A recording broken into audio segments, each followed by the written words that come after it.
Everyone, Steve here, and we're back with more Nikke. So, it's been about almost a year since I played this, but I'm not going to get into too much detail because I'm going to save that for next couple of weeks.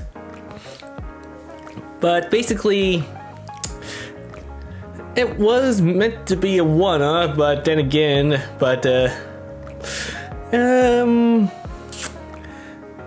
yeah. Gotten to the point that got invested with the story, and well, here we are now. And I also meant to mention we got a bunch of other Nikkes as time went on. Ugh, excuse me. Although I did want to follow up on last couple streams from last week. Well, actually. Yeah, the Fire Emblem Radiant Dawn stream with Alex making the remark of Ludwig trying to pull like me, but ended up being Misa Amati, and then I added that yeah, I don't insult Misa Amati like that. And this is coming from someone who's not a fan of Misa, which I don't hate Misa Amati, it's just that she kind of bugs me, so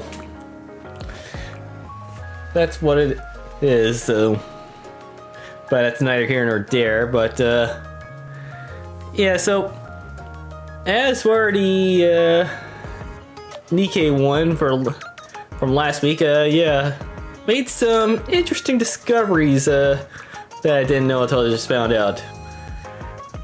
Red Hood's voice actors in Japanese, Yoki Kasa, is ironically the voice of Weiss from Ruby in Japanese. And also, Dorothy's Japanese voice actress happened to be the same as Senna from Memories of Nobody, which, how ironic. Yeah, both of them are ironic. And also, I just found out that Rappy's Yui Ishikawa, also known as also voiced 2B, happened to voice Mikasa from Attack on Titan, and the game I'm currently playing right now is in Ethereal Restart, Leanne. So sadly, unlike Rappy, well, like Rappy, she's, well, not so much her Red Hood form, but the original Rappy and Leon aren't exactly high tier. And unlike Rappy, I'm not even too sure if they're gonna get a different version for Leon, so that's hard to say. Anyways, that's enough of that one. Gotcha. We do have another side story since we finished chapter 32, so I may or may not get involved with the Union raid, mainly because, well, I got invited thanks to Reg, so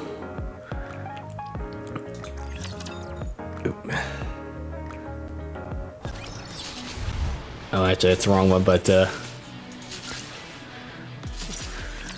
we are gonna come back to that in just some point. In a moment. Oops. Not what I meant to do.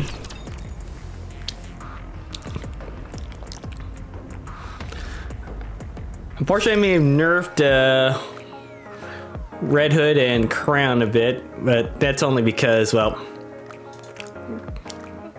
I want to fix up the stats on their equipment, so there's that. Okay. It's not... Alright, there we go. Side story. And it's this one we have to go through. Gems, and a frame. Huh. Of course. Locked team. 一人になるのなんて久しぶりかも。一人ぼっちは嫌なのに、エヒモスと一緒に行くって言えばよかった。ってダメダメ。みんなで頑張ろうって決めたんだから。 Oh man, she looks creepy with that smile, and yeah, this is actually the first time seeing Leviathan, so yep, now I know what she looks like. Well, actually, well, in the game, but I mean, I did see pictures on the wiki, but not from the game itself, so there's that. ちょっとくらい我慢しなくちゃ。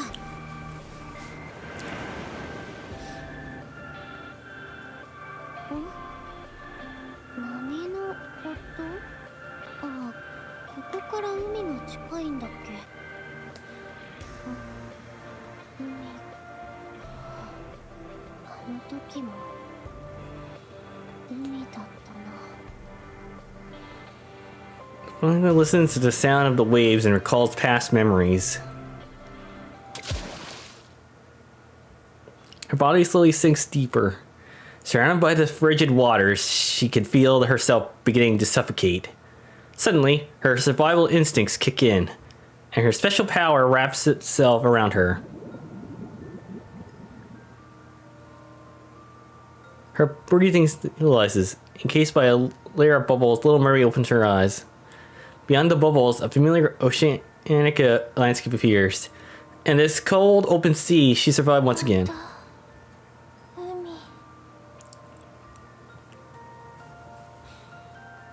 After falling into space, Summer to the surface.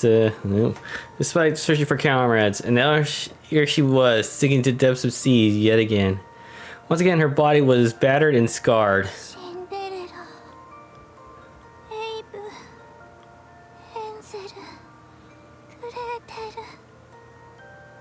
Despite all those years spent wandering the surface, she is yet to find her lost comrades.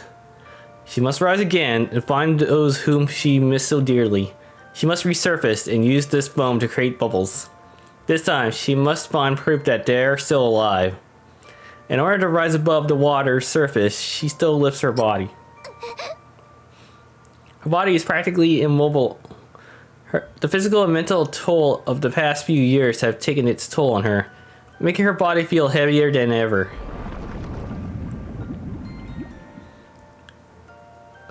The sea currents began to stir. The bubbles encasing her are swept away by the currents and drift off somewhere unknown. She closes her eyes again. She stops struggling and lets go, entrusting her body to flow the sea for a little while. Just for a moment, she once let her weary body rest in the water.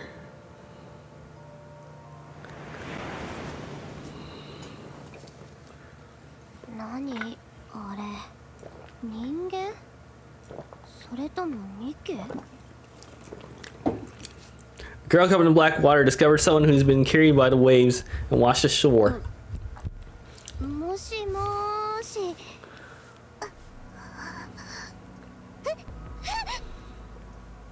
The girl quickly stumbles backwards.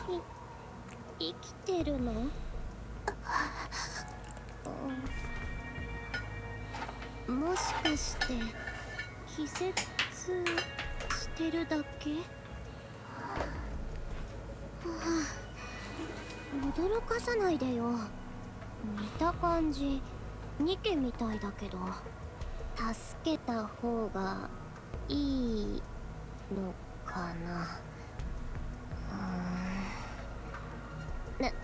なんてね、こんな体でどうしろっていうの？助けたところで感謝されるわけでもないし。やっぱやめとこう。私は何も見てない。そう。何も見てないんだからいいの。私は何も見てない。何も見てない。何も見てないんだってば。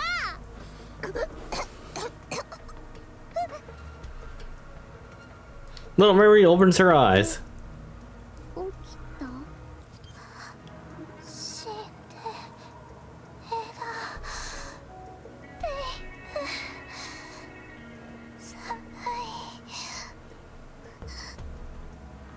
Little Mary closes her eyes, seemingly fainting once again.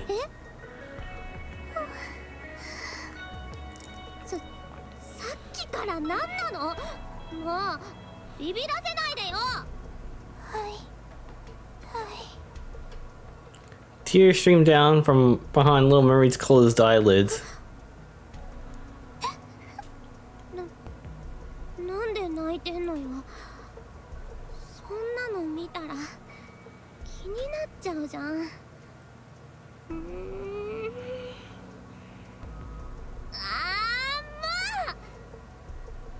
The girl tugs Little Mermaid away from the shoreline. 私に出会えたこと感謝しなさいよ。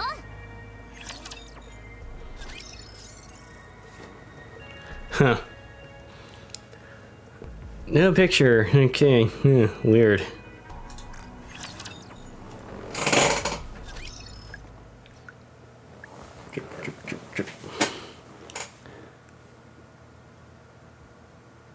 Oh, right. Forgot. Oh, actually, nope.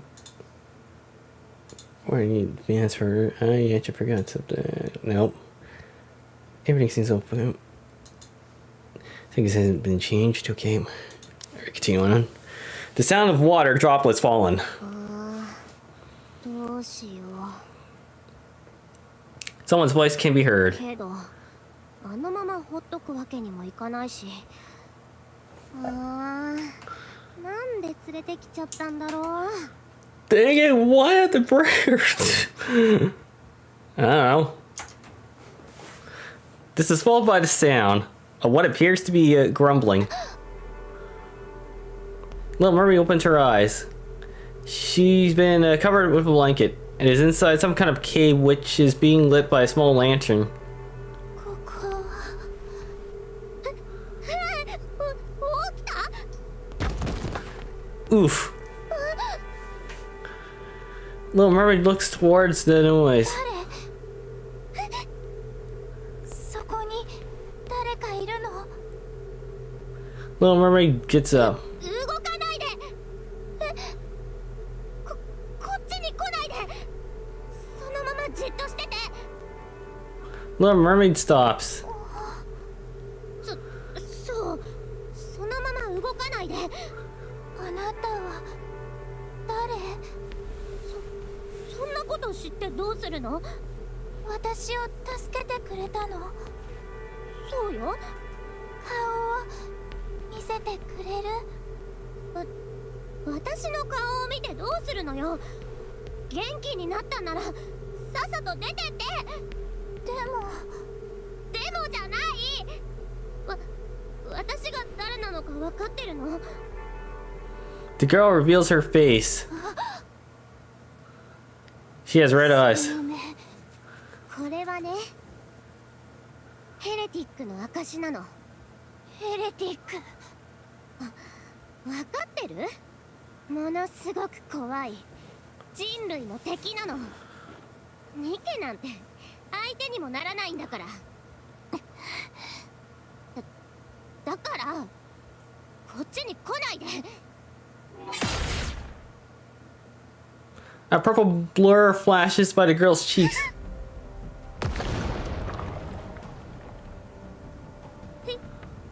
今の何？ The girl turns around. A section of her wall has been caved in, looking as if a bomb has gone off. 今私を攻撃したの？ Dozens of tiny water droplets appear around Little Mermaid, all aimed at the girl. 来ないで。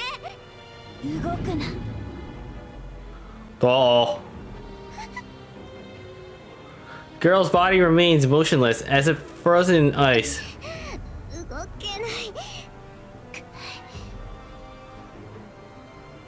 Little Mermaid approaches the girl. 来ないで。正直に教えて。あなたは本当にヘレティックなの？ヘレティック。ヘレティック。ちゃんと話して。嘘なの。ヘレティックっていうのは大嘘。 Oh, don't bullshit yourself, lady.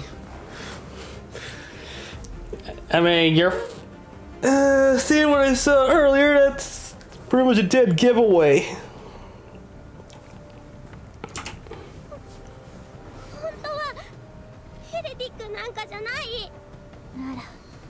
その目は何？これは。 The girl blinks, and when she opens her eyes, they're different color. 目の色がさっきと違う。これが本当の色よ。さっきのは一時的に目の色を変えただけ。嘘つかないで。ニケは目の色を変えたりできないはずだもの。本当だってば。嘘なんかじゃないんだから。ならあなたは何者なの？本来わからない。そうよ。さっきから誰なのだの何者だのって私だって何が何だか分かってないのに。私だって昔はニケだったのに。ニケだったのに。こんな姿好きでなったはずがないでしょ。私だって私だって私だってこんな姿になりたくなかった。あの水さえ飲まなければ。私だってこんな洞窟になんか住みたくないし、普通にアークに帰れたはずなんだから。 Wait, you drank the black water? And that's why you end up like that? Oh gee, no wonder.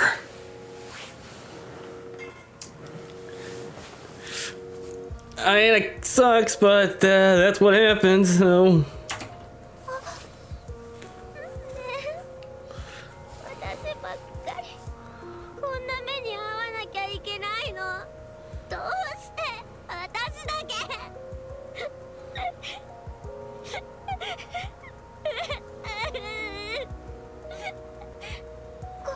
ごめんなさい。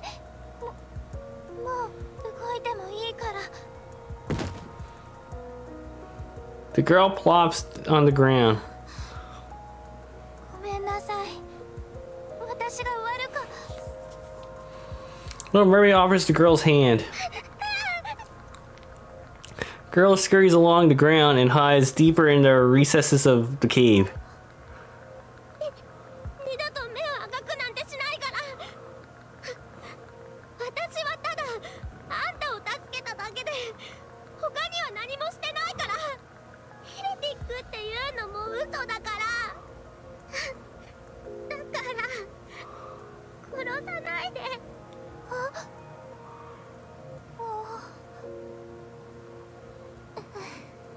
本当にごめんなさい。 Alright. Next chapter, or next part.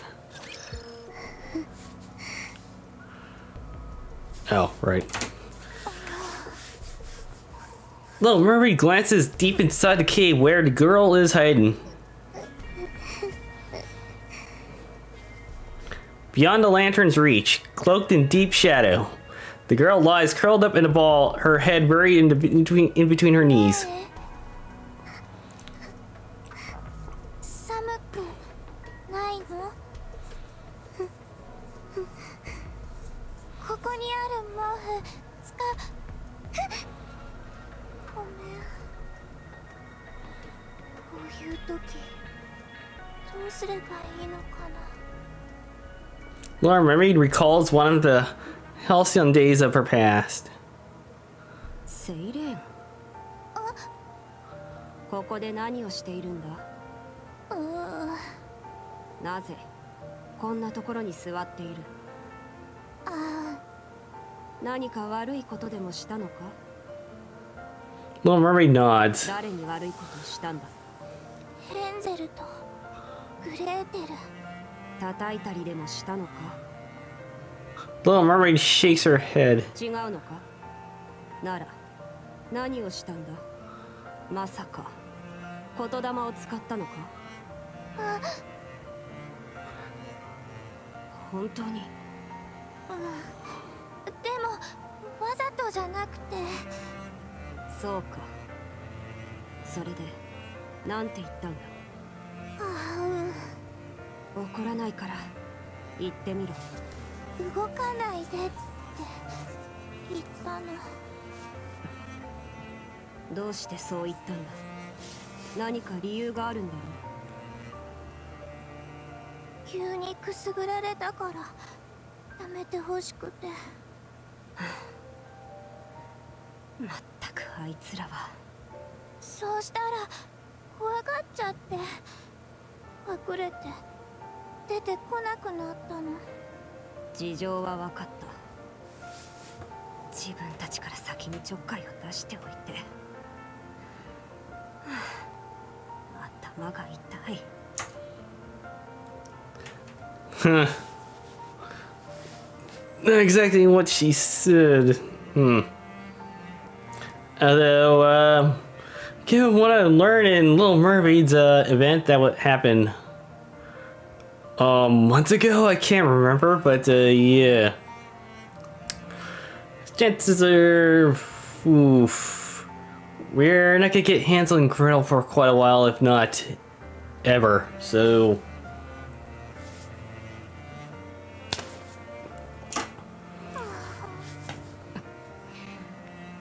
そんなに2人の様子が気になるなら、あいつらが好きな食べ物でも持っていくんだな。謝るためであれ、慰めるためであれ、相手の緊張を解く必要があるなら、まずは何でもいいから食べさせろ。腹が満たされれば心にも自然と余裕が生まれるものだからな。だからまずはあいつらの好物を与えて緊張を解いてやれ。謝るのはその後だ。謝ったら許してくれるかな。許してくれないだろうな。と言ったら行かないつもりか。そんなことなら聞くまでもないだろう。謝罪はお前が謝りたいからするもので、相手が受け入れるかどうかは別問題だ。本気で謝っても許してもらえないのなら、それはそれで仕方がない。ああ、それからもう一つ。今度またあいつらにくすぐられたら、次からは言霊を使うんじゃなく水泡を食らわせてやれ。分かったな。でもそれだと怪我しちゃうんじゃ。そんなこと知ったこっちゃない。ほら、さっさと謝りに行ってこい。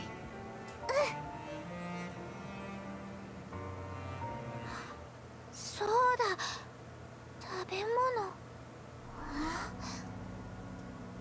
Little Marie stands up. She heads outside.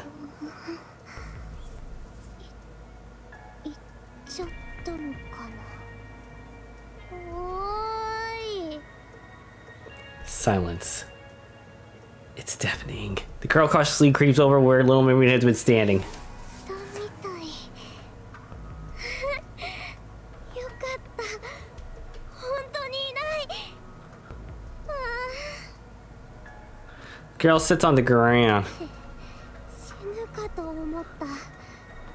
ただのニケかと思ったらやばそうなやつだったし、ヘレティックだって言えばビビってすぐに逃げると思ったのに、慣れないことなんてしなきゃよかった。ほっとけばよかったのに。妙な気を起こしちゃったせいで私と似てるとか冗談じゃないよね。Yeah, that's why the event happened months ago. And guess what? You're not the one who actually brought the Little Mermaid back.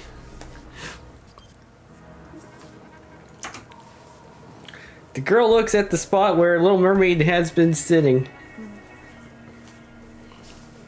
に感謝の言葉なんて期待してなかったし、久しぶりに誰かと話ができるかもって思ったりはしたけど、私の人生なんてこんなもんよね。 Oh, gee, you haven't had a conversation for quite a while. Oh, damn. Wow. Yeah, well. Yeah. Kind of sucks you've been alone for God knows how long. いいことなんて起きるわけがない。 The girl hugs her knees and curls back up. 二度と誰かを助けたりなんかするなんか裏切られるようなことは二度としない。 Alright. Next stage. Oh. Ah, well. Talk about luck right there. Is Little Mermaid's about to find food, or what little resources she could find. Uh-oh. Oh, shit, I almost dropped a plate. Ooh, that would be bad. That could be bad. But just gonna push this out. There we go. あー、お腹すいたな。 Oh, right. あいつのせいで食事どころじゃなかったし、確かこの前拾ったパーフェクトがまだ残ってたはず。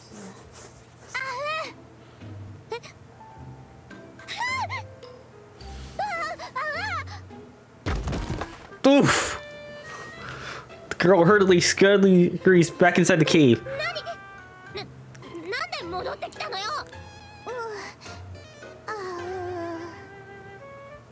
Little Mermaid lingers awkwardly at the cave entrance. 黙ってないで、なんとか言いなさいよ。また私に何かするつもり。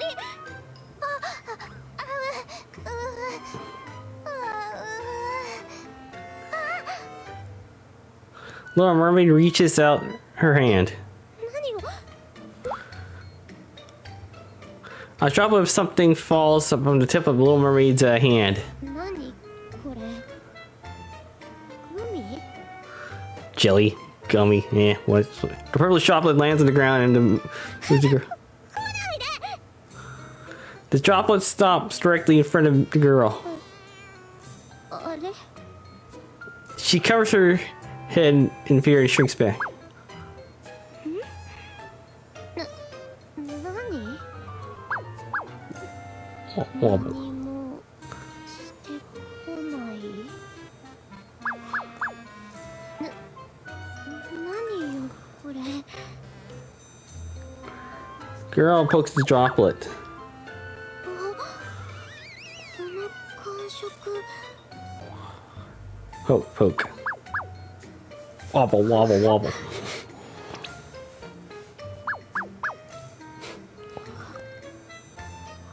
わいい。あってそうじゃなくて、あんた一体何がしたいの。 A little arrow shapes above the droplet. 印。 The arrow points outside the cave. 外に出ろってこと。 The droplet bobs up and down. そうだってこと。 Yes. Little Mermaid nods. 外に出てこいって言ってるの。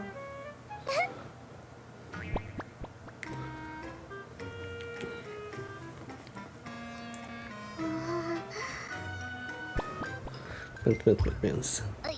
いや、絶対に行かない。何されるか分かったもんじゃないでしょ。 The droplet with little sip particularly. 可愛い子ぶったって無駄よ。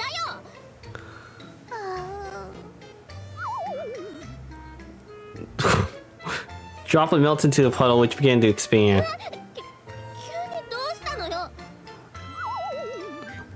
もう分かったから外に出ればいいんでしょ。その代わりあんたが先に出なさいよ。ちゃんとついていくから早く。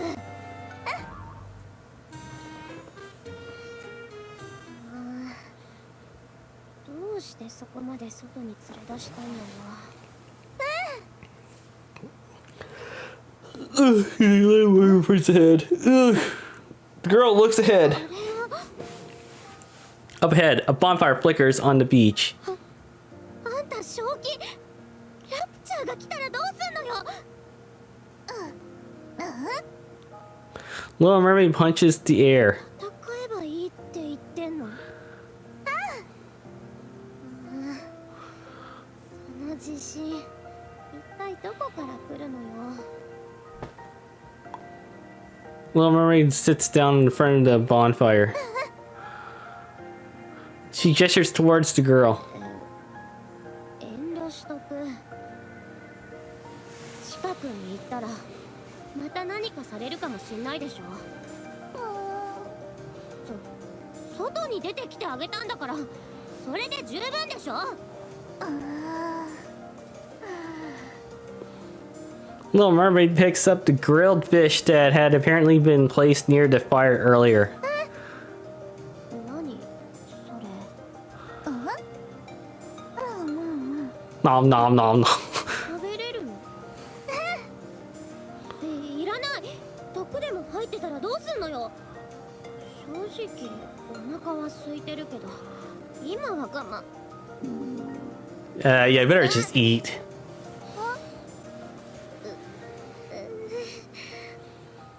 あんたのせいでずっと何も食べてないんだからね。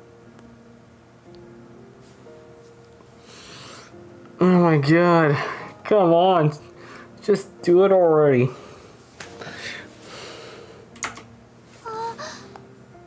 ごめん。え？怖がらせてしまってごめんなさい。私が悪かったわ。さっきはあなたのことを本当にヘレティックだって思ってた。 The hell? 分かったから。 Do you understand about... Oh, I thought I got rid of the chat. Oh, what the hell? Thought the dealt with the bots over on Kick a while ago. I mean, thanks for the follow, but let's see here. Yeah, the hell. October.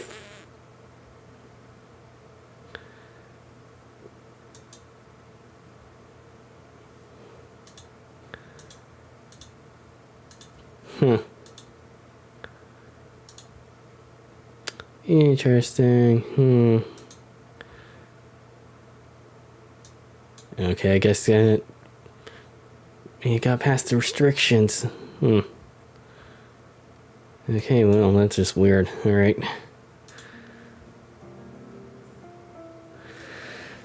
Okay. 約束するわ。二度とあなたに危害を加えたりしない。助けてくれてありがとう。 I'm pretty sure those words aren't gonna eat you up, Siren. それ本気で言ってるの？今私にごめんって謝ってありがとうって言ったこと、二度と私を攻撃しないっての本当？本当よ。分かった。信じてあげる。言っとくけど、もし嘘だったらただじゃおかないから。 The girl heads towards the Little Mermaid and a bonfire. それ私にもちょうだい。食べてみたい。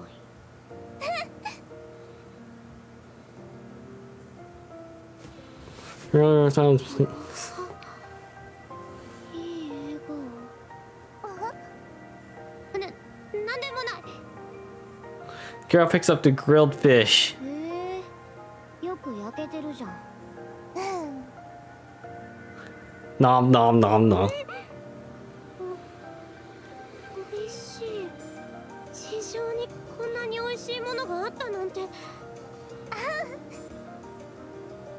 Little Mermaid hands over another grilled fish. 私が食べてもいいの？ Little Mermaid points at the remaining fish near the bonfire. 全部食べてもいいって言ってんの？悪いやつじゃないの？なんでもない。じゃあ遠慮なく全部いただくからね。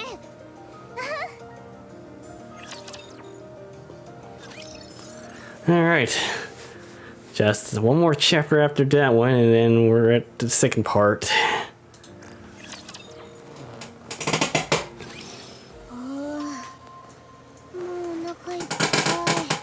Oops, sorry. Oh, right. こんなにたくさん食べたのいつぶりだろう。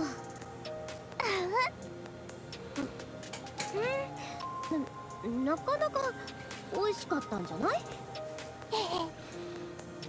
ところであんたってニケなの？へえ、どこの所属なの？アークからはいつ出てきたの？あ、秘密事項だった？だったら言わなくても。アークって何のこと？アークを知らないの？そんなやついるわけ。I mean, given her origin, I mean, it kind of makes sense, so... yeah. That was like centuries ago, according to this timeline, so yeah. もしかしてあんたピルグリムっていうやつなの？まさかピルグリムも知らないの？そんなことある？もしかしてあんたも黒い水を飲んじゃったの？だから全部忘れちゃったんじゃない？黒い水って知らない？ずっと私の頭の上にあるこれみたいなやつのことなんだけど、これを飲むと苦しくなって体が壊れそうになるんだけど。Well, Marie shakes her head. そうだよね。そんなはずないよね。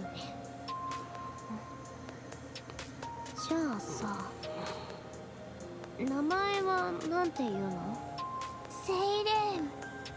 セイレーム？セイレーム。新しい名前だね。Little Mermaid points at the girl. 私の名前は何かって？名前なんて知るはずないでしょ。こんな体になった時に忘れちゃったから。なんでそんなにがっかりするのよ。そういえば名前みたいなやつなら一応あるんだった。ほら、これ。The girl holds a dog tag covered in black stains. The inscription reads, "Live." でもこれじゃ呼びづらいか。だからまあ好きなように呼べば。おいとかお前とか。 Dude, a girl doesn't matter. デビー。え？ Little Mermaid points at the beginning of the inscription. Lev. だからレビーってこと？ Oh, I'm sorry. I thought it would be Levy from Fairy Tale. Or Levi from Attack on Titan, but why split hairs? デビーは相性。相性。 Little Mermaid smiles. セイレーンも相性。本当の名前はリトルマーメイド。リトルマーメイド。相性は親しみを込めて呼ぶものだから。本当の名前は知らなくても関係ないの。まあそれはそうかもだけど。 The girl looks down at her dog tag. 一緒なんかすごく適当な感じもするけど、でも悪くないかも。これからはそう呼んで。でさ、あんたはこれからどうすんの？ほら家に戻んなきゃでしょ。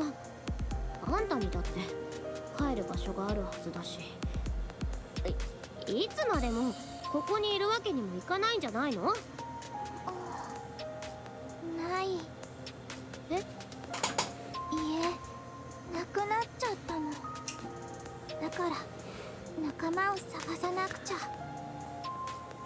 Yeah, again, it's been years, so that's not hard to see why she would lose her home, and not to mention, where the hell is Cinderella and Abe and Hansel and Gretel are, so God knows how long they've been on. I mean, we already know Cinderella's back in action. Oh, excuse me. Anyways. 私と同じじゃない。私も家がないの。なくなっちゃったの。こんな体になったせいで帰る場所がなくなっちゃって。何がなのよ。ほらよく見てよ。普通じゃないでしょ。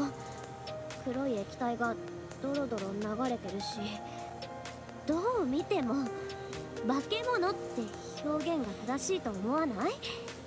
こんな化け物と一緒に暮らしたいやつなんているわけないじゃん。でも私は本当にニケなの。化け物なんかじゃないの。私もそう思う。レビーは化け物なんかじゃない。目を見ればわかるから。赤い目じゃないから化け物じゃないってこと？ Shake, shake, レ shake. ビーの目を見ればわかるよ。レビーは悪い人じゃない。化け物でもない。本気で言ってんの？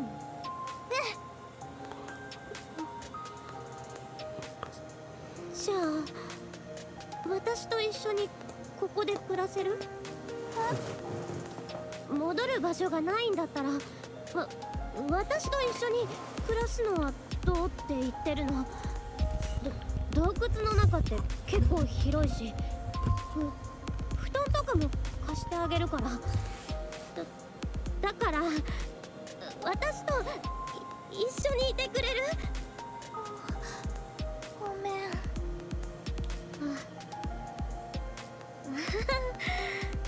やっぱそうだよね。さっきまで怖いだのなんだの言ってたくせに、今さら虫が良すぎって感じだよね。Shake, shake, shake. 私仲間を探してるの。だからずっとここにいることはできない。仲間がいるんだ。そっか。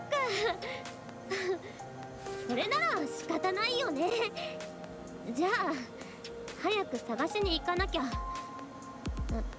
仲間は大切だし、早く見つかるといいね。Let me show her to still. 1ヶ月だけ一緒にいてもいい？1ヶ月1 month. どうして？私がかわいそうだから？同情してそんなこと言ってるんだったら少し休みたいの。だからここで少し休んでいってもいい？私は別に構わないけど。あんたはそれでいいの？私といても。そうじゃあ決まりね。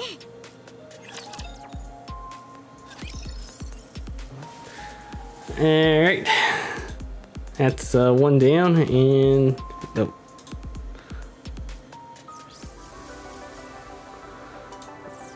Okay, yep.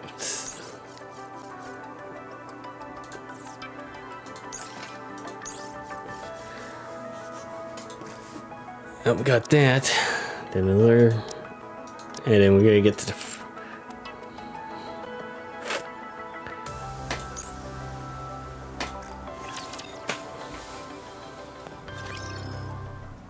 After that day, the two Nikkes began living together.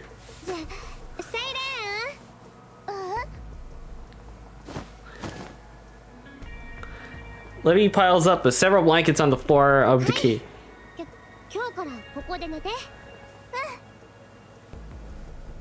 Little Mermaid sits down on the blankets.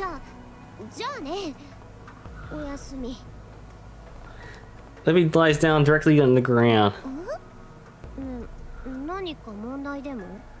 ああ、地面が硬すぎるとか、洞窟だから我慢して、布団を何枚重ねても、レビーの分は私？ Nod. 私はここで寝るから気にしないで。どうして？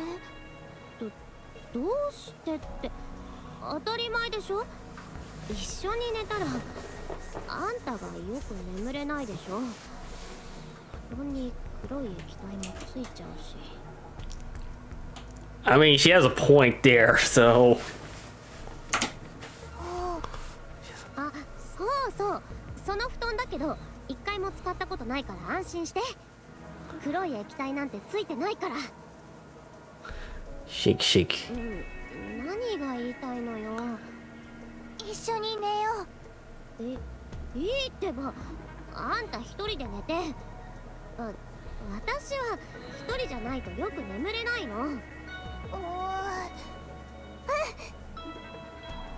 Little Mermaid raises her hand. なんか文句でも。Bubble balloons up from the tips of Little Mermaid's fingers. They expand into a large rectangular shape. 何これ？ベッド。ベッド。ベビーの。ここで寝ろってこと？じゃああんたは？ Little Mermaid lays on top of the blankets. あんたがここで寝なさいよ。私は地べたでいいから。Shake, shake, shake. おやすみ、ベビー。Little Mermaid closes her eyes and sleep. 本当に私がベッドで寝ていいの？今日からここで？ Levy presses down on the bed with her hands. 感触は悪くなさそうね。もう知らない。Ah, fuck it. Levy climbs onto the bubble bed. A feeling warmth spreads through her body. 高い。 Levy gingerly lays down on the bed.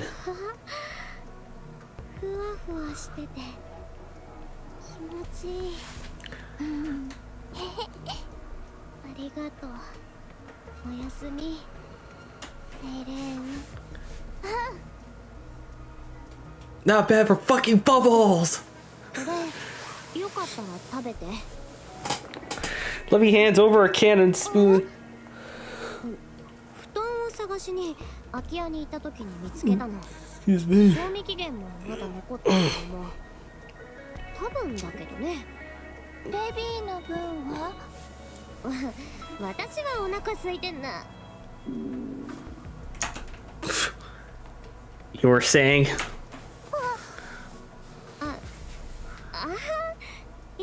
今の風の音かな。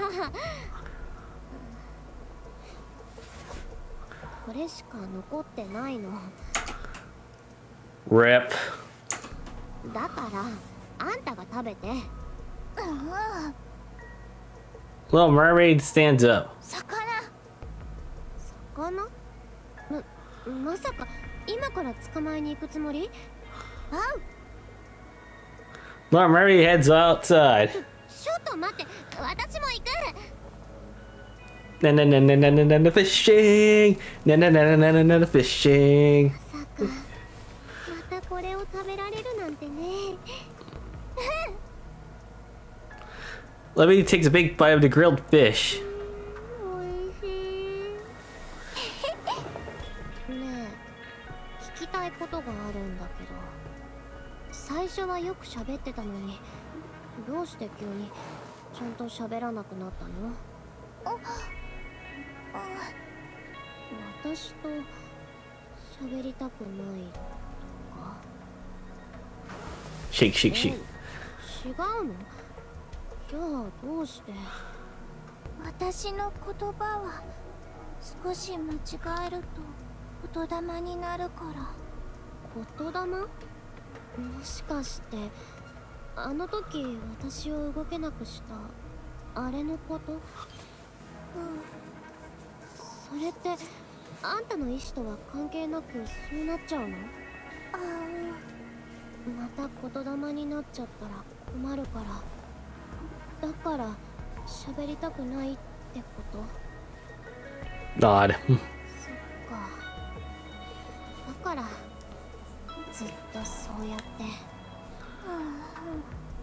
ねえ、辛くないの？言いたいことがあっても言えないなんてすごく辛いんじゃって思って。 Yeah, it kind of sucks that she has no real control of her power, so... I don't know, not so much the case with Maiden, weirdly enough, but then again, Maiden's much later than Siren, so...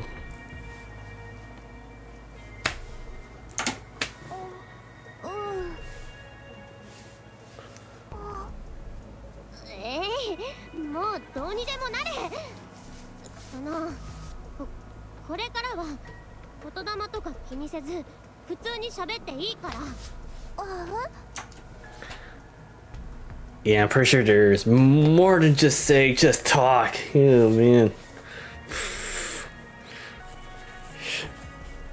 Yeah, I have no idea.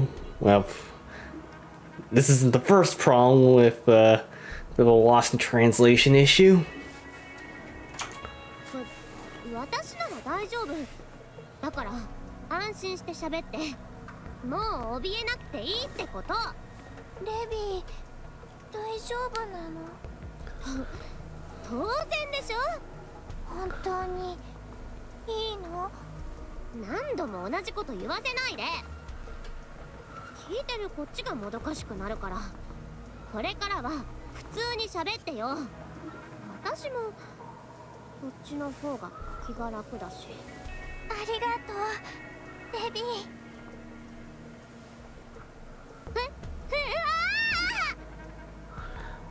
Levy's fishing rod bends sharply. これってどうすればいいの？上に上げて。Yeah, just... Levy pulls the fishing rod up forcibly. 釣れ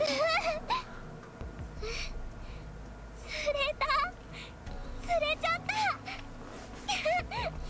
Gay! Everybody stares at Levy intently. なんでじーっと見てんのよ。レビーがこんなに嬉しそうに笑うの初めて見た。私がいつ？初めての釣りでちょっと興奮しただけっていうか。へへ。思ったより簡単だね、釣りって。そういうことだから、今日の夕食は私に任せて。あんたはそこで座って見てればいいから。As they laugh together and get to know each other, time continues to flow. Inexorable as ever. Alright. Next chapter. A few days later.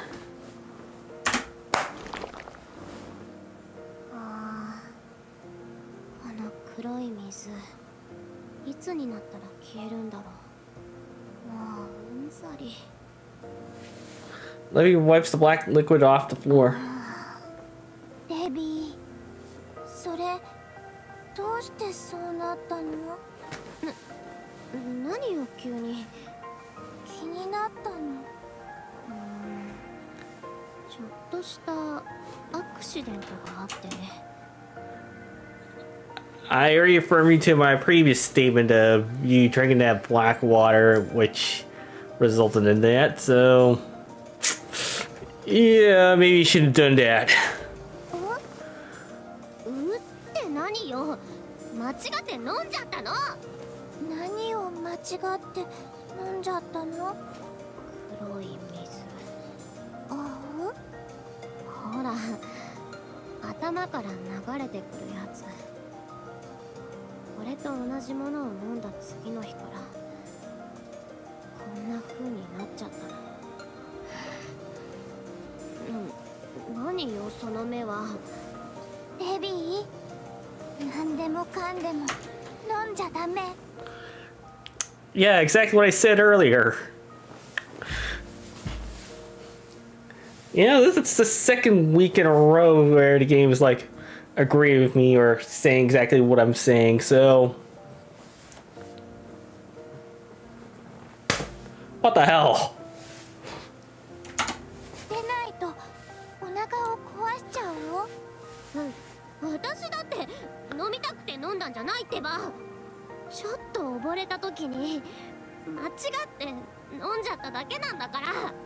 そうただの汚い水を飲んじゃっただけだと思ったのに。なのにまさかこんな風になるなんてね。 Good question. Maybe drinking something out of that's not clear water. That's maybe drinking contaminated water that's not clear. It wasn't the smartest move.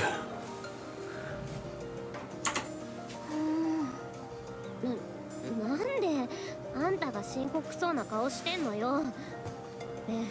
別にあんたには影響しないから一緒にいても大丈夫だって。飲みさえしなければ大丈夫なはずだから、一緒に暮らす分には何の問題も。それ触ってみてもいい？え、触るって何を？デビーの頭から流れてるそれ。I don't think that's a good idea. 何言ってんの？ Yeah, exactly. もしやばいことになったらどうすんの？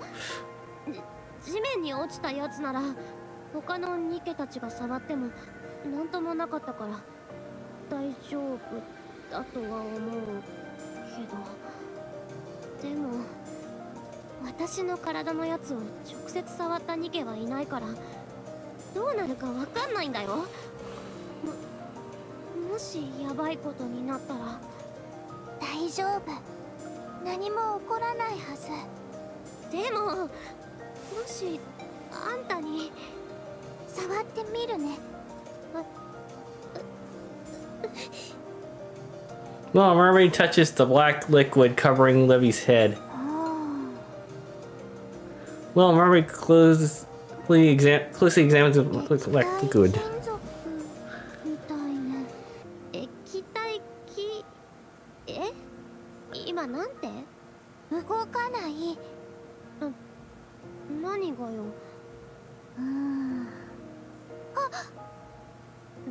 どうしたの？どこか痛いの？今にも溶けちゃいそうな感じとかある？もうなんとか言ったらどうなの？ねえデビー、水泡を作る方法習ってみない？え？水泡を作る方法教えてあげようか。あんたね、質問してんのはこっちなんだけど。Rip.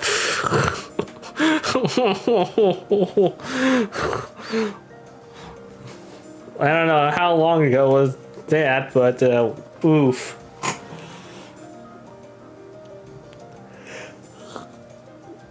Ooh, excuse me. Oh, I don't know why I'm that tired. That shouldn't be that tired. And we're only an hour in. ちゃんと説明してくんなきゃこっちだって答えられないって。ごめん。レビーの水、私の泡と似ているの。多分液体金属でできてる。私の力じゃコントロールできないけど、これを生み出してるレビーならコントロールできるかもしれない。私がこれを？そんなことしてるつもりなんてないんだけど。レビーはそう思ってても生み出されてるのは事実だよ。今も頭から黒い水が流れ続けているのはレビーがそれをコントロールできていないからかも。だってそんなのそもそも私が望んだことじゃないし、こんな黒くて気持ち悪い水誰がありがたがるっていうの。化け物扱いされたいやつなんてどこにいるっていうのよ。これのせいで今まで私がどんな思いをしてきたか。逆に言えばコントロールする方法さえつかめれば止め方もわかるかもしれない。これを止められるの？本当に？うん。レビーの顔や体についているのも取れるかもしれない。これを全部？ただちゃんと教えてあげられるかはわからないけど、とりあえず一度やってみる？やってみたい。もうこれ以上化け物呼ばわりされるのはごめんだもん。私もニケに戻りたい。わかった。私も頑張って教えるね。Unfortunately, no matter how much time passes, Libby stretches out her hand and grimaces. 水を指先に集める気持ちで。There's no sign of change. もう一回やってみよう。 One day passes, and then another. 来いってお願いだから。But still, there's no change. Libby tries again and again. But despite her attempts, nothing changes. 次はきっと。もうやめよう。諦めようって言ってんの。この話はなかったことにしよう。どうせいくら頑張ったところでダメなんだよ。私には無理な話だったってこと。レビ無駄なことに時間を使ったって意味ないっしょ。あんたも綺麗さっぱり忘れていいから。私は大丈夫だから気にしないで。今まで通り生きればいいだけなんだから。なんだかんだでこの姿にも慣れてきたところだったしねえ。ー、でもセイレン、もう私に無駄に希望を与えないで。私は特別なニケでも何でもないの。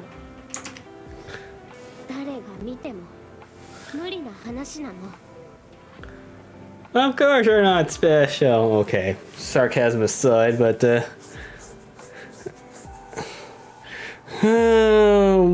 oof.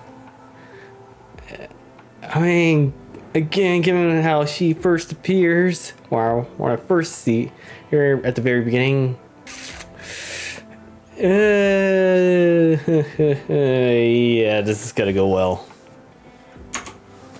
せめて諦めることくらいはさせてよ。これ以上思わせぶりなことを言わないで。私がどれだけこれに消えてほしいって思ったか知ってる？一日に何百回もこの黒い水にお願いだから消えてって願ったんだよ。ひょっとしたら洗い流せるかもって。一日中海の中に入ったこともある。体のパーツが剥がれるまで何度も何度もこすったりしたことだって全部試して、その上で何をしてもダメだって分かった時の絶望感といったら、あの時の絶望をもう一回味わえっていうの？そんなのは嫌、絶対に嫌。もう二度とあんな思いなんかするもんか。もうあんな惨めな思いは。ごめんなさい。謝ってほしいわけじゃなくて、謝るべきなのはこっちっていうか。ごめん、ついカッとなって。少しだけ一人にさせて。デビー、ついてこないで。 Baby runs off.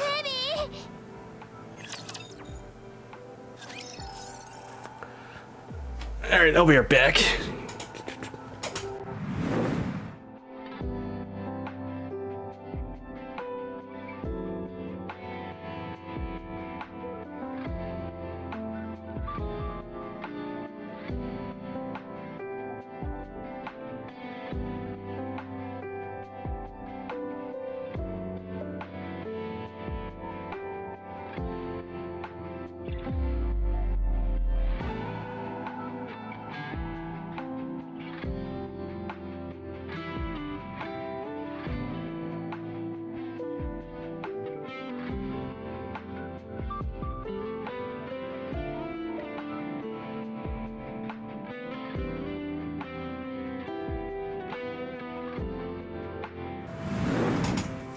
Alright, I'm back. Just need to grab myself a drink here, so.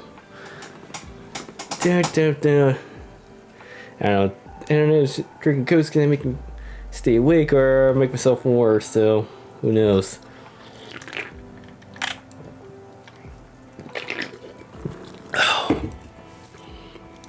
Alright, anyways. Next part. It was a sunny day. I had been assigned to some simple resource collection and was wondering what I should do when I got back. Accidents really can come without warning. An unconscious black puddle on the roadside which didn't draw any attention to itself. The moment I stepped into the puddle, I sank like a stone. What I thought was a shallow pool was in fact a fathomless reservoir, deep enough to swallow my entire body. My body was engulfed by the black liquid. As I sank deeper and deeper, as it was being swallowed. As I sank deeper and deeper, it was as if I was being swallowed whole. I felt like it was suffocating, so I opened my mouth and gasped for air. And Nikke's body naturally filters out any contamination, so I thought it would be fine. How wrong I was. I inhaled the black water. The moment I did, it felt as if my entire body was melting. Oof, oh, oof. Oh, that's how it happened. Oof, ooh, ooh,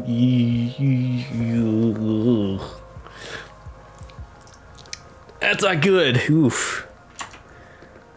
Who knows? Maybe I actually did melt. My head, my body, my shoulders, my legs, my hands, my feet. As if my entire being was being merged into the black water. Never experienced such internal pandemonium. Everything was just a jumble. 痛い痛い痛い Writhing in agony, I practically swam upwards.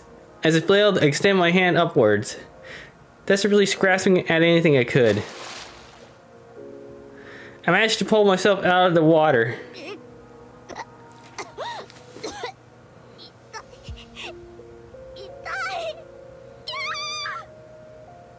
I heard a scream. I think it was one of my squad mates.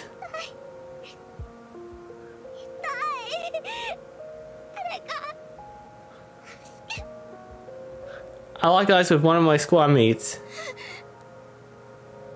Her eyes were filled with fear. どうしてそんな目で見るの I reached up towards them. 化け物 I heard someone shout. Everyone ran away, fear-stricken and panic, disappearing in seconds. They left me alone in front of the black puddle.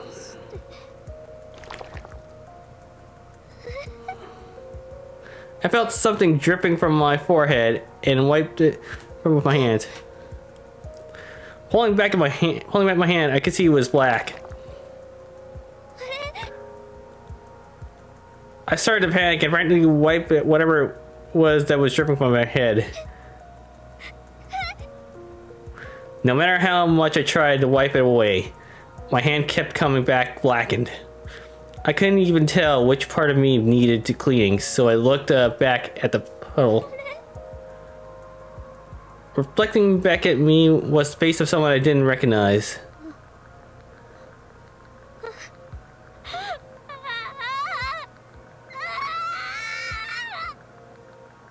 I lost everything that day. My friends, my body, my weapon, my name, my home, I lost them all. I had no idea what happened, but the black liquid kept leaking from my head. Every Nikke I came across would open fire, terror rippling across their faces as they scream and call me a monster. I stopped even entering the notion of asking for help.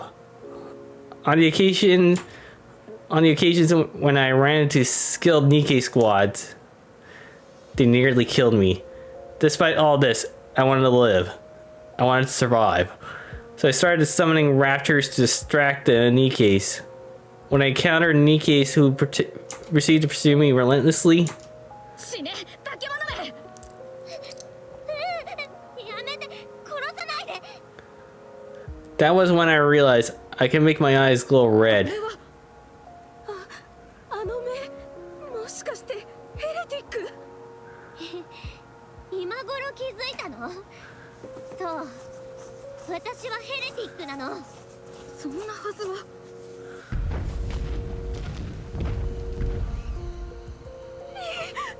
ラプチャーが集まってきた本当にヘレティックなのか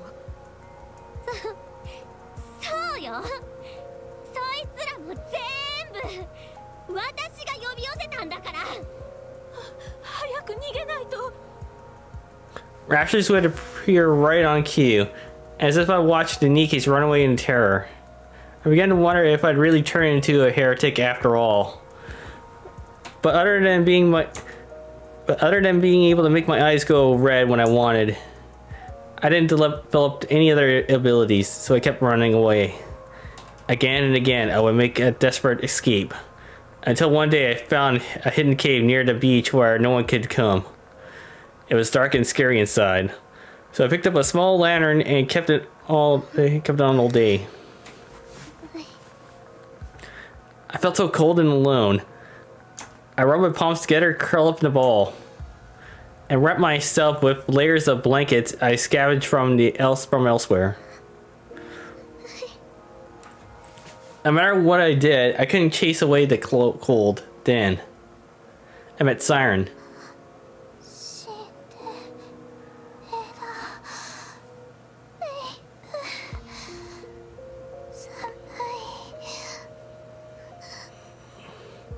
If she hadn't said she was cold, I would have left her there on the beach. When she told me she had nowhere to go back to, I felt a sense of kinship with her. The bed she made for me, how she grilled those fish, and all the care she showered upon me. and me warm up to her. I wanted to prove I was worthy of being her friend. That I could be someone worth being seen with. それなのに助けようとしてくれたあいつに逆ギレして逃げ出してどうして逃げたんだろう。セイレーンは何も悪くないのになんで私はもう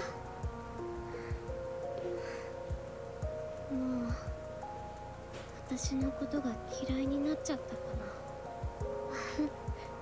な。私なんかと一緒にいるのが嫌になって今すぐ仲間を探しに行くって出て行ったらどうしよう。私にはセイレーンを引き止められるものなんてないのにセイレーンが行っちゃったら出て行くって言って聞かなかったらもう引き止められない。いやそんなのは嫌。今からでも謝らないと。レビー少しだけ話してもいい？ Alright. We're halfway finished. セイレーンついてこないでって言ったでしょ。 Oh crap, I just realized something too. I think this might take up my entire stream. Oh I mean, then again, I did keep pausing, so I do apologize, but well, then again, the side story is pretty important too, so there's that.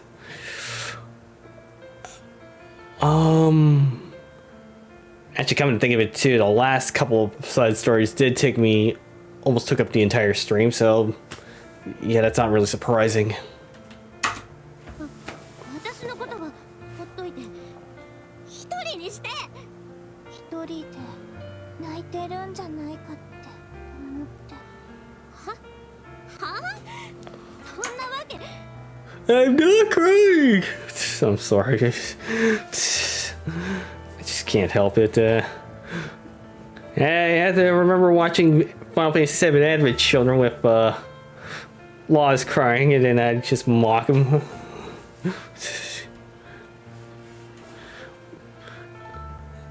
And apparently, Advent Children wasn't as liked than people initially thought it was, especially to the Final Fantasy VII fans. So, admittedly, I didn't really get into Final Fantasy VII as much, so it's hard for me to say. レビーごめんなさい。私諦められない。レビーが今まで成功しなかったのは私の教え方に問題があったからだと思うの。レビーならきっと黒い水を扱えるようになるって信じてる。信じてるってあんたに私の何がわかるっていうのよ。あんたは私のこと何も知らないじゃない。本当にヘレティックだったらどうすんの。あんたの力が欲しくて目の色を変えてあんたを騙してるだけかもよ。Shake, shake, shake. 何が違うっていうのよ。そんなことない。私が知ってるレビーはそんな人じゃない。どうしてそう思えるの。私の仲間もそうだった。誰も信じてくれなくて寂しがってた。信じてほしくて伸ばした手をみんなに払いのけられて、私もその手を掴んであげられなかった。 Oh, yeah, that's right. Cinderella herself, yep.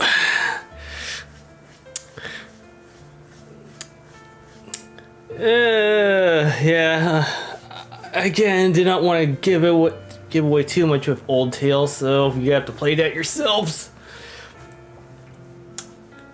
Ow. I mean, granted, did give away one, but didn't exactly say how she did it, so. そのことを今でもすごく後悔してる。だからもしまた同じようなことがあったら今度は信じようって誓ったの。Excuse me. 状況に流されるんじゃなく、私の見てきたこと、私が感じてきたこと、信じてきたことを信じようってそう誓ったの。だからレビーのことも信じてる。イルル、私が今まで隣で見てきた、信じてきたレビーはヘレティックなんかじゃない。私を利用してなんかいない。黒い水もきっとコントロールできるようになるよ。レビーならきっと。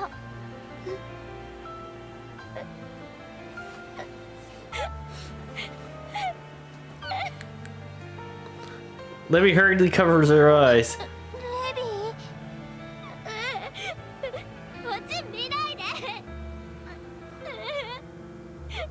このバカマヌケ、どこまでお人よしなのよ。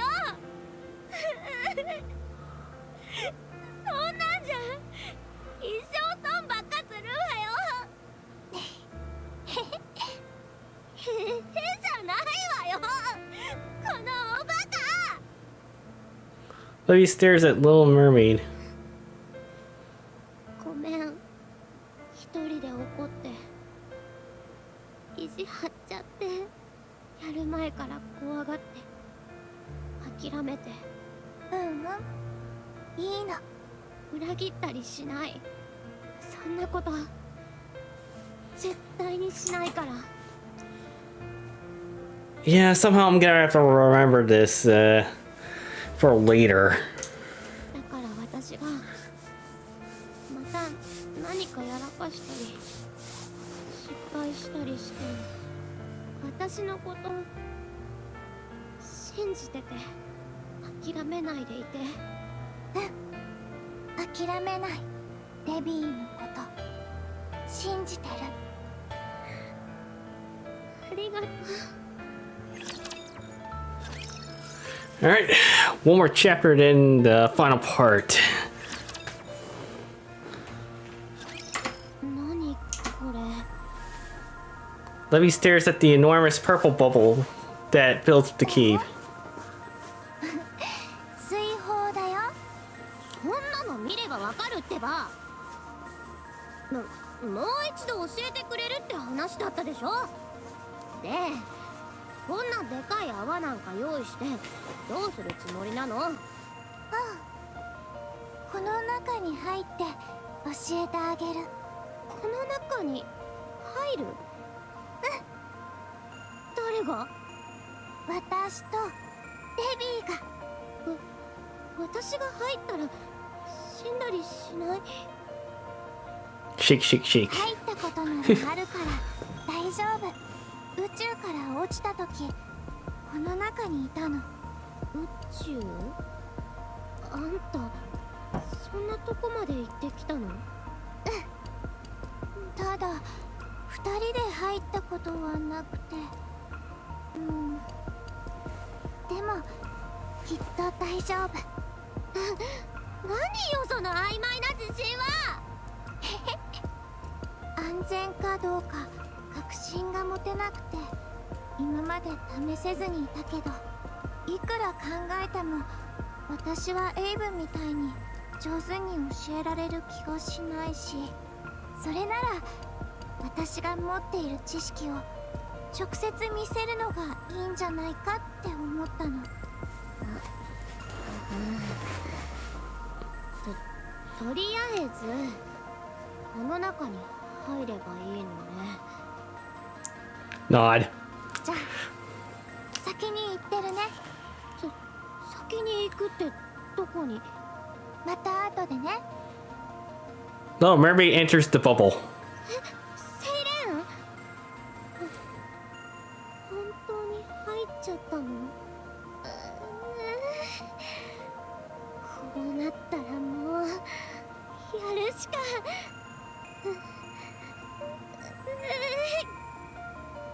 Levy shuts her eyes tight and reaches a hand into the bubble.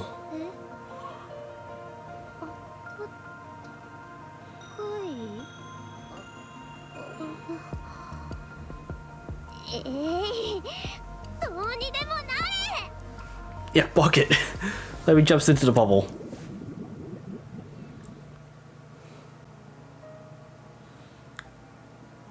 Golden rays of sun stream through the water. You can feel the warm water wrapping around her body. 本当に水の中なの？それとも私死んじゃったの？デビー、セイレン！ここはどこなの？水泡の中だよ。そんなの見ればわかるわよ。どうしてこんなところで普通にしてられるのかって聞いてんの。私のニーフが作り出した空間だからだよ。私の心の中の空間みたいなものなんだって。あんたの心の中？ We're on water again. Because the sunlight are mesmerizing. ここはなんだかあんたと似てる。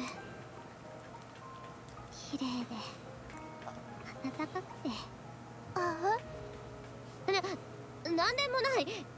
それで今から何をすればいいの？デビー、今から私の水泡について全部教えてあげる。デビーが自分自身を守れるように、デビーがもう寂しい思いをしなくて済むように。 Little Mermaid reaches out to Levy. 私の手を握って目をつぶってみて。この力のすべてをデビーに教えるから。分かった。 Levy takes Little Mermaid's hand. Little Mermaid closes her eyes. Levy closes her eyes as well. Once she shuts her eyes, she witnesses a mass of bubbles gathering and control. That this vision before her relays a vast store of knowledge, which words alone can never possibly convey. これって一体すごい。何これ？不思議でしょ？不思議すぎてわけわかんないくらい。もっと知りたい。デビー、 Levy's eyes sparkle. 私もっと知りたい。水泡をどこまで作れるのか、その力の起源を、原理を、応用を、もっといろんなことが知りたい。もっといろんなことがしてみたい。Little Mermaid thinks back on the frightened girl in that dark cave whose light had nearly been extinguished due to cold and loneliness. In contrast, before her now stands a girl whose once fading light has been miraculously reignited. Having been confronted with the brilliant truth of the world, her light is shining brightly once again. A girl who had once been living in deprivation now exudes a voracious and primal desire for truth. For life itself. In the face of such luminous beauty, Little Mermaid can only nod in agreement.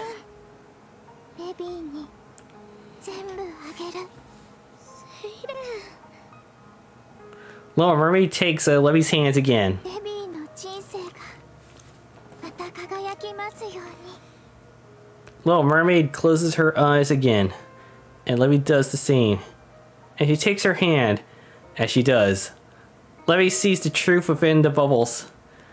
The bubbles which are part of the vast sea that is Little Mermaid's nymph. I want to know more. I want to see more. More. Blurb. Oof. Excuse me. Blurb. Levy opened her eyes and at the sound of something bubbling. The serene water that had once been bathed in flaxen light. Oh. Oh, yeah. I should have done this earlier, but anyways, serene water that has lost been bathed in flaxen light was now losing its glow as it percolates. The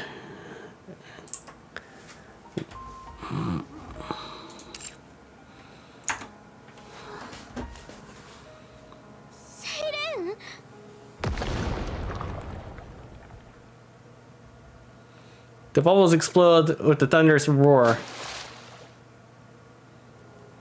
As the bubble bursts, the two Nikkes collapse onto the cave floor. Levy vomits the contents of her stomach.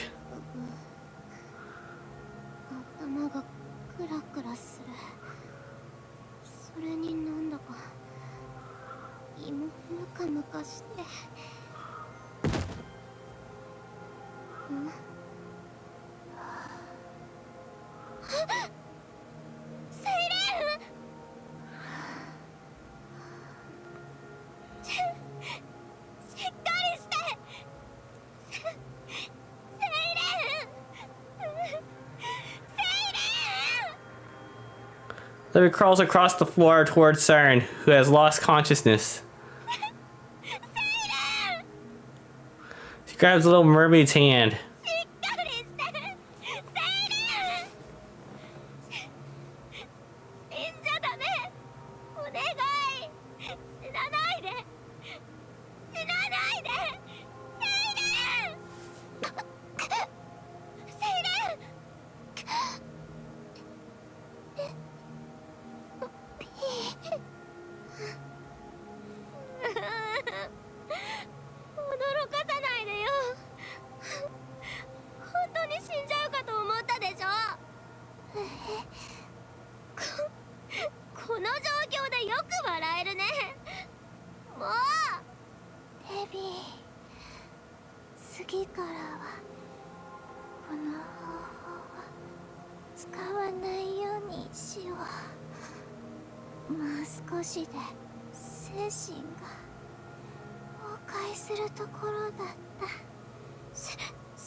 Siren grabs Levy's hand.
Siren falls asleep.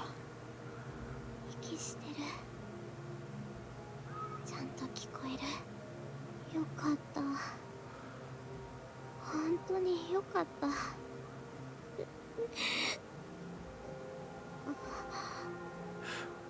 Libby experiences a wave of dizziness and lies down on the floor. 私もクラクラしすぎてもう無理。ちょっとだけ寝よう。 Libby more so faints than falls asleep, firmly collapsing on Lumi's hand in hers. It's only 3 days later that they both regain consciousness. Oh shit, 3 days? Oh shit, wow. Oh man, they really got knocked out real good. Shit. Oof. Oh man.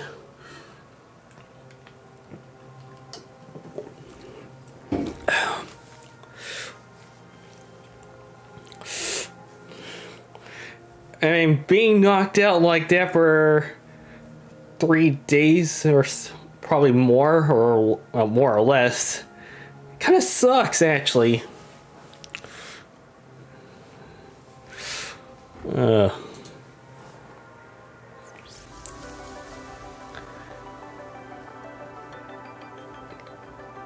Yeah, I don't think we're gonna go through chapter 33. Okay, well that's okay. That's okay. We'll get through that next couple of weeks. That's actually perfectly fine. So I say next couple of weeks because next Saturday and not tomorrow, but next week tomorrow, it's gonna be Canadian Thanksgiving weekend. So, and I decided to not do any streams for those days. So. Yeah, sorry folks, but I think Crown Jewel Perf is gonna be earlier, so I'm not too sure. Ugh, excuse me. But I definitely do know that it's usually the Sunday that my family gets together and then go have a Thanksgiving dinner right there. Either over at my place or my cousin's place. I'm not entirely sure. Why not Monday? I'm not too sure why not the actual Thanksgiving day, but that's how my family runs it, I guess. So, all right. Anyways,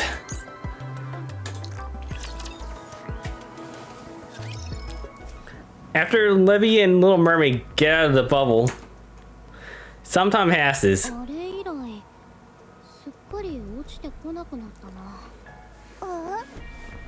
私の頭から流れ続けていた黒い水のこと、コントロールの仕方を覚えてから流れ落ちてこなくなったの。よかった。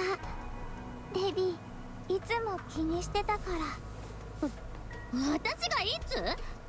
毎朝ベッドについた水を拭いてたでしょ。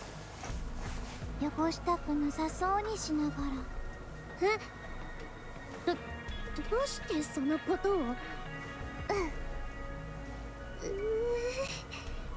気づいてないと思ってたのに。本当によかった。だってもう気にしなくていいんだもの。そうね。今じゃこんなこともできるようになったし。A black water droplet appears at the tip of Platinum's finger. 何度やっても不思議。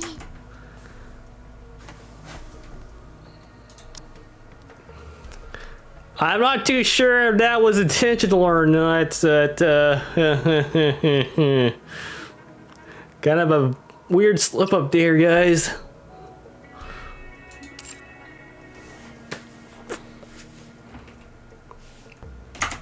なんでこんなことができるんだろう。こんなのを考えついたのってどういうやつなんだろう。エイブ？Nod. それってあんたを作ったやつの名前だっけ？ Little Mermaid smiles brightly. あんたが探してる仲間ってそいつのことなの？そう、彼女も仲間のうちの一人なの。へえ。あのさ。私もついて行ってあげよっか？手伝ってあげる。私があんたの仲間を全員見つけてあげる。あんたの仲間がどんな見た目なのか教えて。一緒に探すのに必要でしょ。二人で探せばもっと早く見つけられるって。レビー、洞窟の外に出ても大丈夫なの？当たり前でしょ。もう昔とは違うの。今の私には能力があるんだから。でも外に出るのを怖がってたよね。もう平気だって。外は危険よ。私が守ってあげられない状況にだってなるかもしれないんだよ。守ってほしいだなんて頼んでないけど、今の私はあんたと同じように水砲を扱えるんだから。でもそこまで心配するなら証明してあげる。 You do know you're still in the earlier stages, right? I think little Mermaid's got a point there. 証明？私の力だけでラプチャーを倒すから見てて。あんたの力を借りずに一人で倒してみせるから。それができるならあんたの世話にならずに済むし、一緒に行動しても安心でしょ。それはそうだけど。ってことで1週間ちょうだい。あんたがもともとここを離れる予定だった日、その日までに証明してみせるから。こほんじゃ、そういうことだから、今日は私が水砲で魚を釣ってあげる。レビーが水砲で？そうよ。私だってそれくらいできるって。泡の形を変えるの結構得意なんだから。レビー、すごいでしょ。 Finding little mermaid laugh as they share a look. ほら行こう。今晩のおかずは私に任せなさい。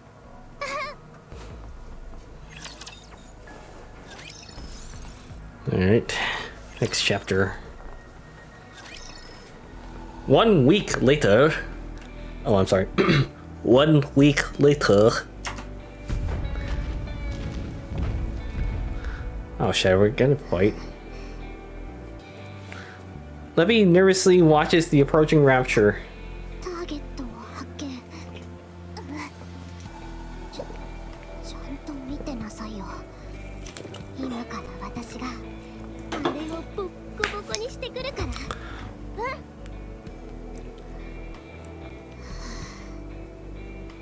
Levy glares at the distantly approaching rapture.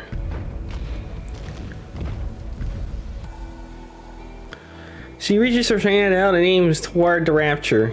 A mass of black droplets forms behind her. As Libby swings her hand, the black droplets shoot towards the rapture's core. As the core shatters, the rapture collapses lifelessly to the ground. 今の見た？セレン？嘘みたい。こんな簡単にラプチャーを倒せるなんて。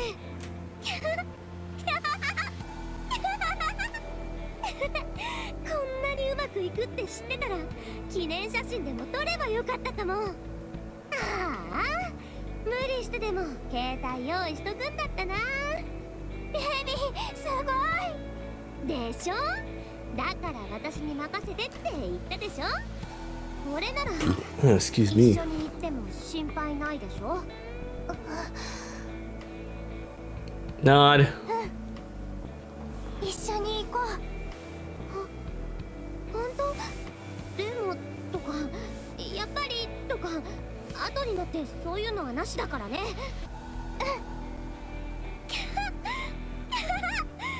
きた、私にもできた。で、いつ出発するの？今すぐ行っちゃう？どこから最初に行こっか。ほら早く教えてってば。まずは洞窟に戻って荷物をまとめなくちゃ。ああ、それもそうね。賛成。これでやっと。レビー、何？一緒に行けるようになって幸せ？当然でしょ。この日をどれだけ待ったと思ってんの？でもどうしてそんなこと？レビーが幸せだと私も幸せだから。やめてよ、恥ずかしい。セイレン、あんたの仲間は私が全員見つけてあげる。あんたが私にくれたものを私もあんたに倍にして返すから。何よその顔は。もしかして私のことが信じられないの？嬉しくて。Rumble, rumble. 何この音。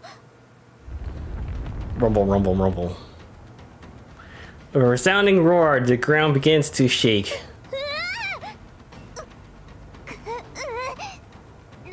なんで急に地震なんか。音、森の方から聞こえる。あそこに何かあるの？ More raptures, I'm pretty sure. Okay, another massive tremor. Something erupts from beyond the forest. Oh, shit. 何これ？クラトニー。 Oh, shit. Yeah, that's right.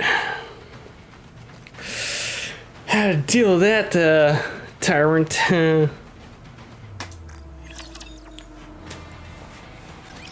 グラトニ起動エレベーターの前に居座っていた巨大ラプチャーよ。ー？何それ？そんなの初めて聞いたけど。タイラント級のラプチャーみたいなやつってこと？等級だけで言ったらそうだけど、それとは別に規格外に強いの。 Excuse me, but, so in other words, yes, it's a tyrant class. Got it. あえて言うなら自然災害みたいな相手よ。自然災害？与えられた命令を遂行するためだけに存在してるって聞いた。だから自然災害みたいなものだって。ならあいつはどういう命令を受けたの？あらゆるものを食べろという命令よ。食べる？大型兵器にニケ、ラプチャー、建物、とにかく何でも無差別に食い尽くすの。じゃあ私たちも食べられちゃうかもしれないってこと？食べられたらどうなるの？生きて出てきた人はいないって。死ぬってこと？多分。そんなのがどうしてここに？食欲を刺激する何かがあるんだと思う。食欲を刺激する何か？クラトニーは強いエネルギーを追って移動するらしいから、水泡を巨大化した時に発生したエネルギーを追いかけてきたのかもしれない。水泡？Oh, shit. まさか私に教えてくれた時の？レビ、先に行ってて。先に行くってどこに？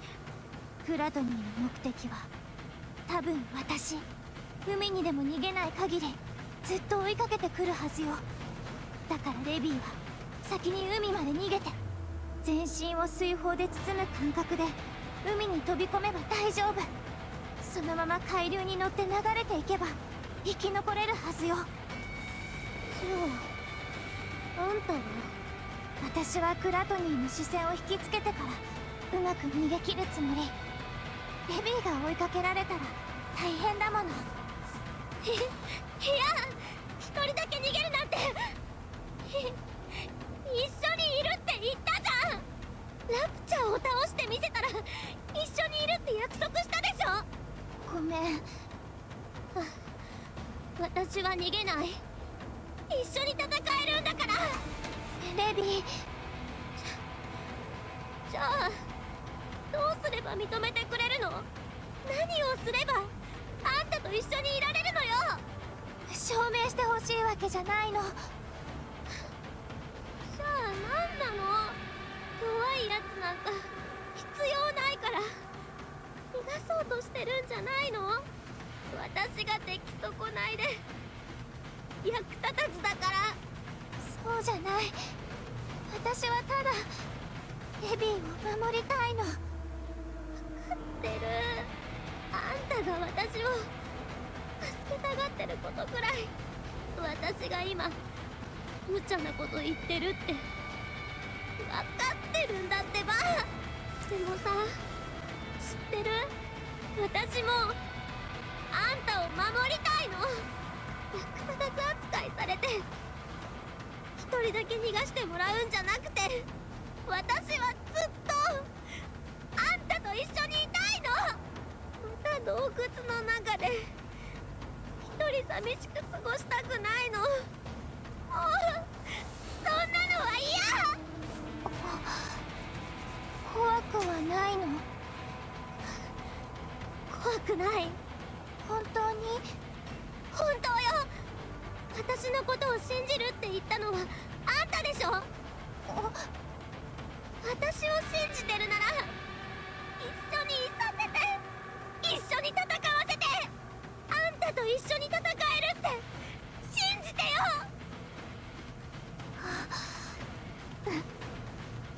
私はレビーを信じる。レビーの勇気を信じてる。一緒に戦おう。クラトニーを倒して一緒に仲間を見つけに行こ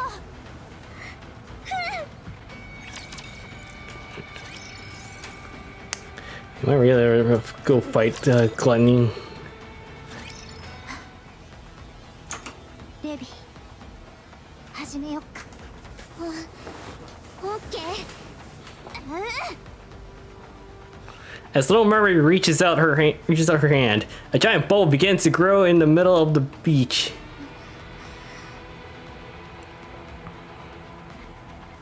One hour ago. 海辺であんたがもう一度巨大な水泡を作れば、エネルギーを感知したグラトニーが海辺に来るはずってこと？で、あいつが水泡を飲み込もうと口を開いた瞬間、あんたが水泡を素早く柱の形に変えて、グラトニーが口を閉じられないように柱を挟んでおくってことで合ってる？でもって私はその間に口の中にあるコアを黒い水で壊す。それがうまくいかなそうな場合はできる限り黒い水を集めてあいつの口の中に放り込んで、全部消化される前に海に逃げればいいのね。Yeah, ugly SOB. Yeah. Real smooth, whoever wrote that.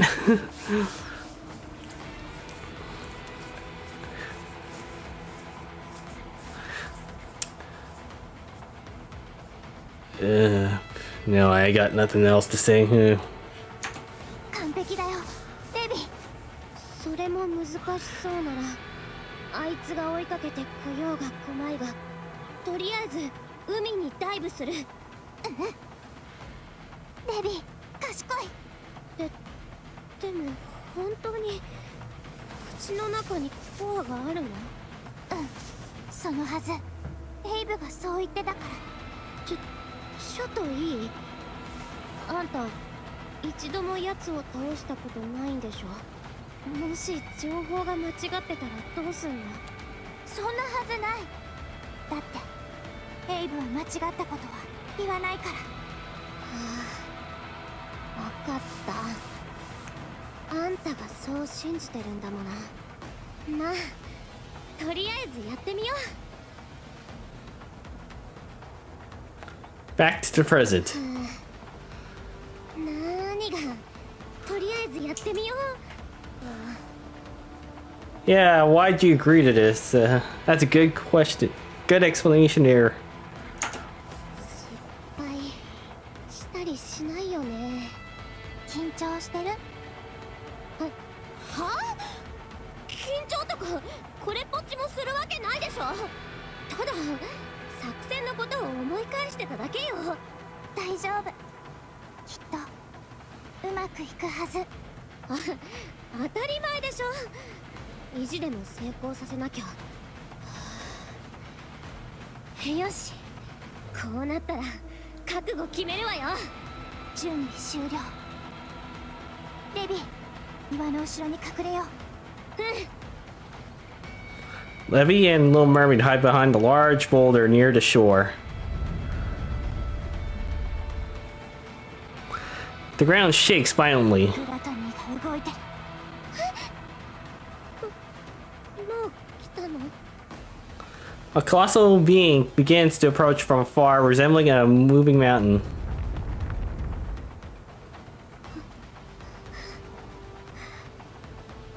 Levy swallows dryly, her nerves on edge. Boom. A resounding tremor, the Goliath suddenly disappears. 消えちゃった？どうなってんの？あのでかい山はどこに？下よ。 Little Mermaid quickly grabs a Levy and leaps backwards. In a spot where they were only milliseconds before, an immense mouth erupts from underneath. あれ、グラトニー。あれがクラトニー？私が倒そうとしている相手なの？ You volunteered. 作戦開始だよ。エンカウンター。 Oh shit, am I gonna fight? Nope.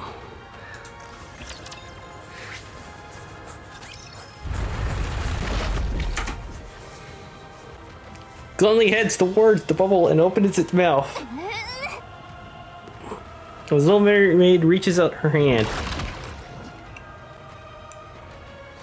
The bubble shapeshifts into two massive pillars, which shoots up and forces Gluttony's mouth wide open. 成功した。レビー、喉の奥にコアが。本当に口の中にコアがあったの？赤くて丸いものが見えるよ。デイブの言った通りだった。わかった。 Levy stands behind Little Mermaid. ここはどこなの？ Levy peers into Gluttony's gaping maw. 早く見つけないと。 As Steve's serrated teeth sharp enough to tear Leviathan to shreds. Behind that, a pitch black throat which could swallow her whole. Amongst the terrifying spectacle, she can make out the glare of the red light.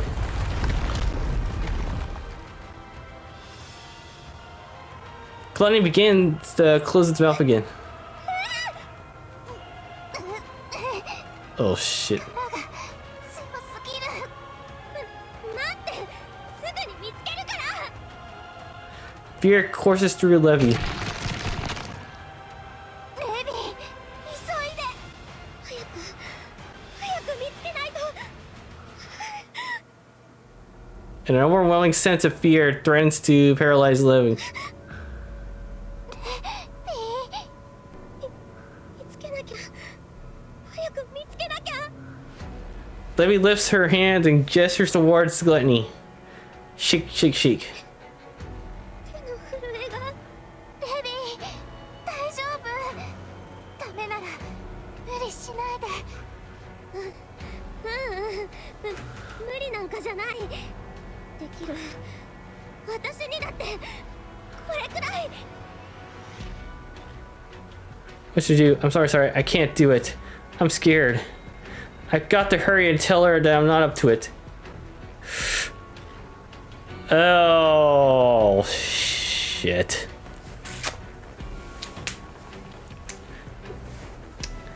Yep, they're screwed. They're screwed.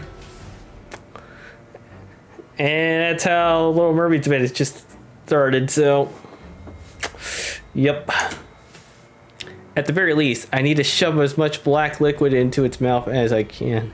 But I'm terrified. I can't move. What should I do? I said I would do it. But if I back out now, someone will be disappointed. What if she ends up hating me for it? She'll find out if she doesn't need dead weight like me around. And she'll leave me alone. In that dark cave all alone. 理想なら海に早く。ごめん、今すぐ見つけ。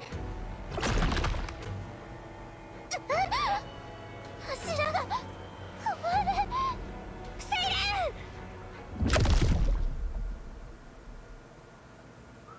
Glennon closes his mouth. Squelch. The bubble shatters, remnants scattering all over.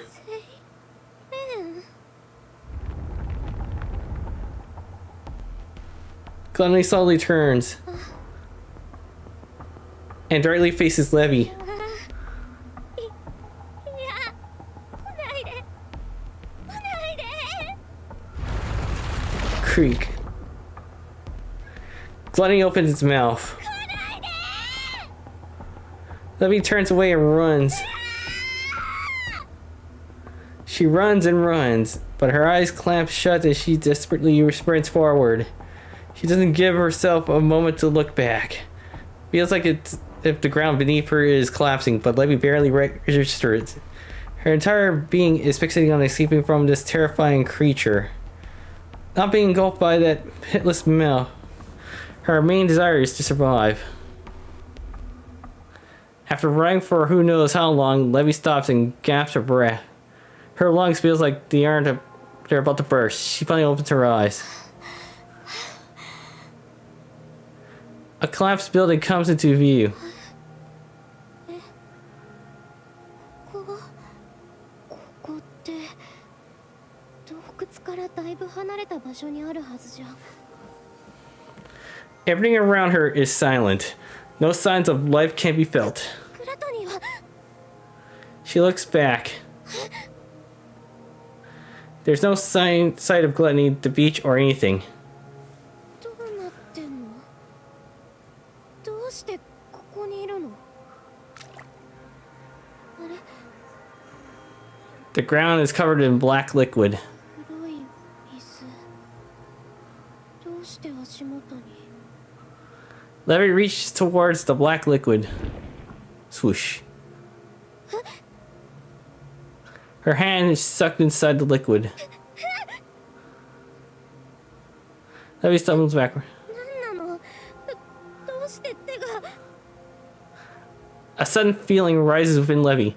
For some reason she can't fully understand. She feels that she could venture through the black liquid unimpeded. 黒い水でここまで来たの。 Leviathan looks back in the direction she thinks the breach is 見え in. ない。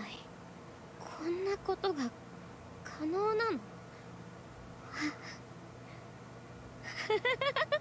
こんなこともできるのにセイレーンを助けられなかった。なんで？なんで？なんで？なんで？なんで？こんな力があったのに、あったのになんで？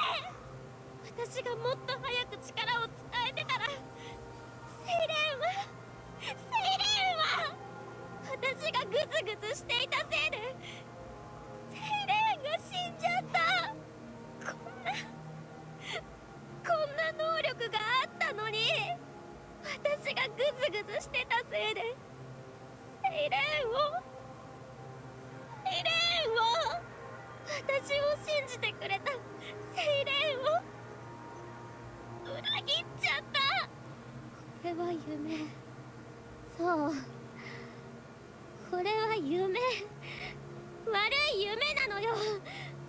お願いだから夢であって。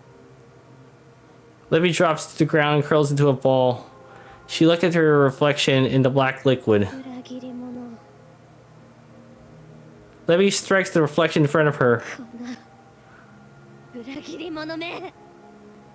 She slams her clenched fist into the ground, nearly hard enough to shatter her hand. 裏切り者。裏切り者。裏切り者。裏切り者。 Oh, Jesus, wow.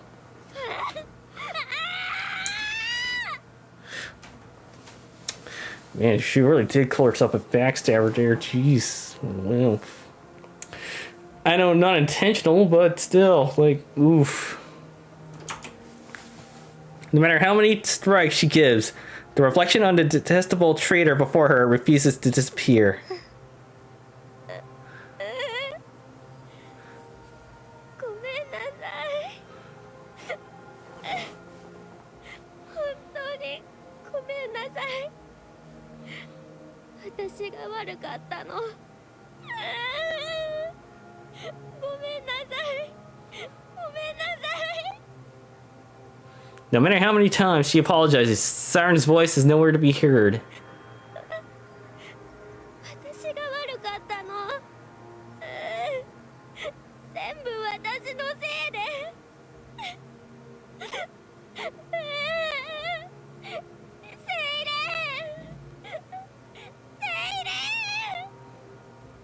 No matter how many tears she sheds, it doesn't change the fact she betrayed Siren.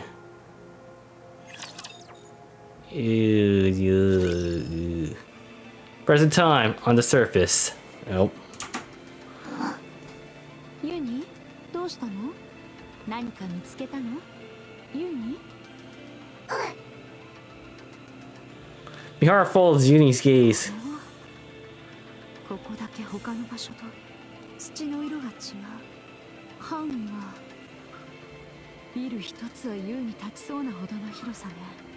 これほどの大きさの何かが存在するということなの？ Mihara touches the ground. 土が柔らかい。 With a degree of caution, Mihara presses down on the ground. この感触、この地面の下を何かが通過したか、あるいは地面から飛び出したような痕跡があるわね。グレーブディガーは地中深くを移動するから地面がこんな状態になることはないはず。これほどの巨体を地中に隠して活動するラプチャーなんて他に聞いたことがないわ。巨大モグラでもいるのかしら。ねえユニ、どう考えてもこれはラプチャーの希少個体だと思わない？ついに見つけたわ、私たちの最初のターゲットを。それじゃ追跡を始めましょうか。 And that's how Little Mermaid's event started. I believe that's how I remember that. I mean, granted, it didn't really go far at the time, but still. Yep, got herself framed, so. Alright. I believe we finished all the side chapters, at least as far as we know. Unfortunately, you do not have time to go through the next chapter, but it's okay. We'll go through that next stream.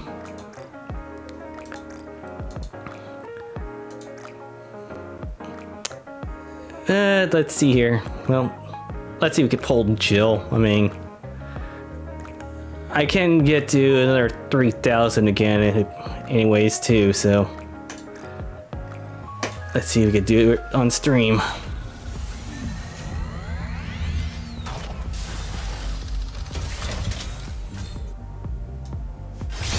Nope.